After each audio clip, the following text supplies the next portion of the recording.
Swedia secara resmi kerajaan Swedia merupakan negara yang terletak di semenanjung Skandinavia Timur, Eropa Utara. Swedia memiliki luas 172.752 mil persegi, dengan populasi 10.495.000 jiwa. Ibu kota Swedia adalah Stockholm. Penduduknya sebagian besar homogen meskipun ada minoritas Finlandia dan Sami. Sebanyak 10% penduduknya adalah imigran atau keturunan mereka. Bahasa resmi mereka adalah Swedia, sementara agama mayoritas yang dianut adalah Kristen Protestan dan juga Katolik Roma serta Islam.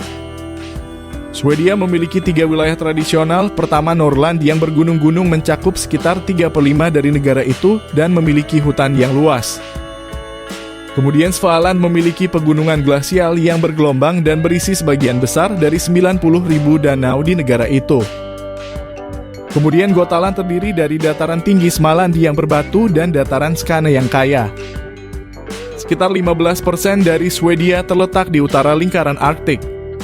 Ekonomi Swedia sebagian besar didasarkan pada jasa, industri berat, dan perdagangan internasional. Swedia memiliki deposit biji besi yang besar termasuk pertambangan, kayu, manufaktur baja, dan pariwisata. Produk pertanian termasuk biji-bijian, bit gula, kentang, dan ternak. Berikut beberapa fakta menarik dari negara Swedia yang berhasil ulasan Pedia rangkum dari berbagai sumber. Jejak pertama kehidupan manusia di Swedia berasal dari sekitar 9.000 sebelum Masehi. Selama era Viking abad ke-9 sampai 10 Masehi, Swedia mengendalikan perdagangan sungai di Eropa Timur antara Laut Baltik dan Laut Hitam, di mana mereka juga menyerbu tanah Eropa Barat. Sejak Perang Dunia Kedua, terjadi perubahan penting dalam pola etnis.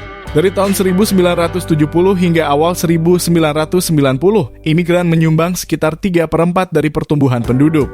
Sejauh ini, sebagian besar imigran datang dari negara tetangga Nordik, yang dengannya Swedia berbagi pasar tenaga kerja yang sama.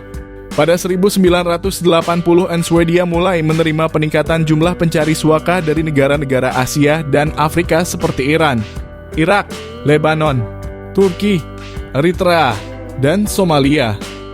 Kemudian dari tahun 2010 hingga 2014, jumlah orang yang mencari suaka di Swedia meningkat secara dramatis, mencapai lebih dari 80.000 pada tahun 2014. Dan jumlah itu berlipat ganda menjadi lebih dari 160.000 pada 2015.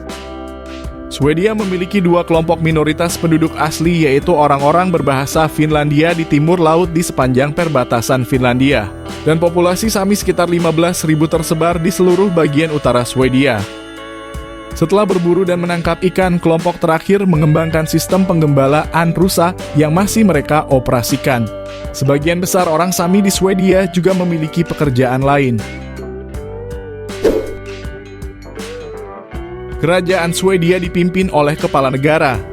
Monarki Swedia merupakan sebuah monarki warisan dan konstitusional dengan sistem parlementer.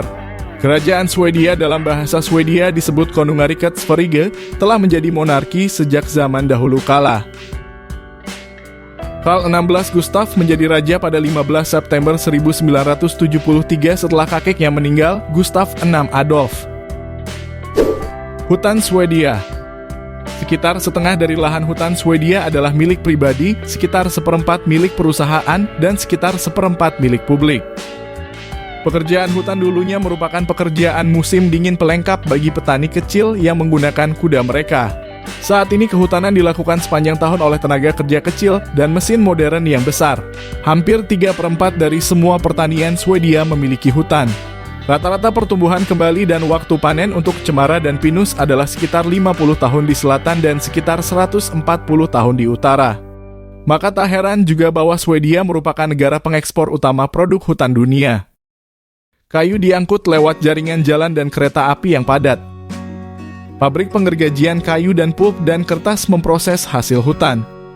Pabrikan Swedia memproduksi berbagai produk kayu, termasuk kertas, papan, serta rumah dan furnitur perfabrikasi.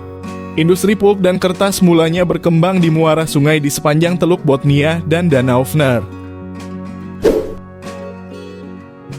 Salah satu rute wisata yang terkenal adalah melalui kereta api dari selatan ke utara Swedia, melihat atraksi sejarah, alam, dan budaya. Rute ini sangat populer di kalangan turis Jerman. Swedia memiliki puluhan ribu danau, namun yang terbesar adalah Vänern.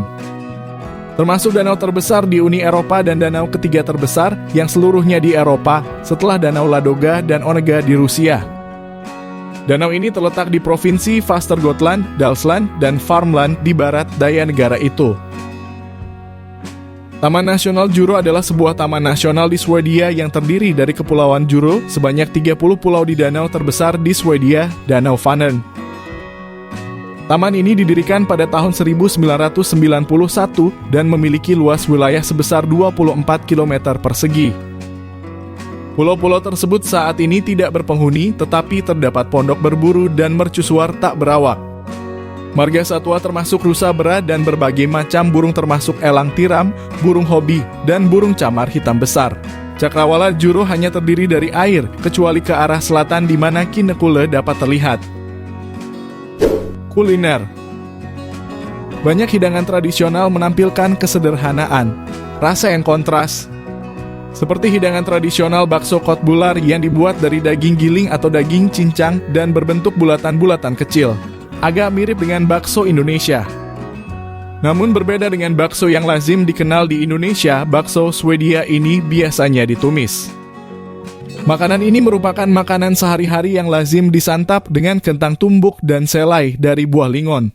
Selai lingonberry masih menjadi favorit, mungkin merupakan cara paling tradisional dan khas Swedia untuk menambah kesegaran pada makanan yang terkadang agak berat seperti steak dan semur. Sementara untuk jenis camilannya, sebagian besar adalah roti, salah satunya bakelser, dan jenis kaffebrod adalah berbagai bentuk kue kering dan roti yang biasanya dikonsumsi dengan kopi. Warga Swedia juga merupakan orang-orang yang sangat mencintai kebersihan dan mematuhi segala peraturan dari pemerintah. Salah satu fakta unik dari negara tersebut adalah Swedia merupakan negara yang cenderung mengimpor sampah karena sampah di negara ini dibagi menjadi dua, yaitu untuk didaur ulang atau diubah menjadi energi. Namun sampah dari warga Swedia sendiri masih kurang untuk memenuhi kebutuhan warga. Selain itu masih terdapat banyak sekali fakta-fakta menarik dari salah satu negara terdingin di dunia tersebut. Salah satunya, Swedia adalah negara pengimpor sampah yang kaya inovasi. Penasaran? Negara Swedia merupakan negara pengimpor sampah terbesar di dunia. Biasanya, Swedia akan mengimpor sampah dari negara Eropa seperti Norwegia, Italia, hingga Inggris. Meskipun saat ini menjadi negara yang kaya raya, Swedia pernah menjadi salah satu negara termiskin di Eropa pada abad ke-19. Konsumsi alkohol yang begitu tinggi menjadi penyebab utamanya. Di saat banyak negara yang mengalami penjajahan, Swedia merupakan salah satu negara yang tidak pernah dijajah. Negara dengan kemajuan teknologi yang tinggi ini telah menemukan berbagai penemuan seperti Skype, Spotify, pendeteksi HIV, hingga Bluetooth.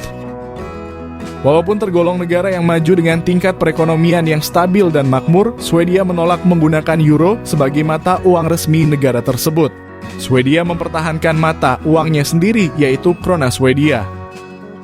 Terdapat sebuah hotel yang terbuat dari es di sebuah desa bernama Jukkasjärvi dan hotel tersebut merupakan hotel es pertama di dunia. Swedia sangat menjunjung tinggi kesetaraan gender.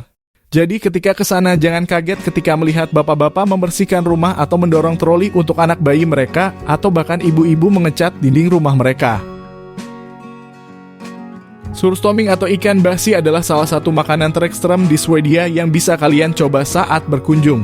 Ketika ingin menyantapnya, sebaiknya di tempat terbuka karena baunya yang menyengat ketika kaleng dari makanan tersebut dibuka. Nah, itulah beberapa fakta unik mengenai negara Swedia. Manakah fakta yang menurutmu menarik? Apakah kalian tertarik untuk berkunjung ke sana? Atau jangan-jangan kalian ada yang sudah pernah ke sana? Jangan ragu untuk tinggalkan pesan di kolom komentar jika kalian ada info menarik lainnya. Terima kasih sudah menonton dan sampai jumpa di video selanjutnya.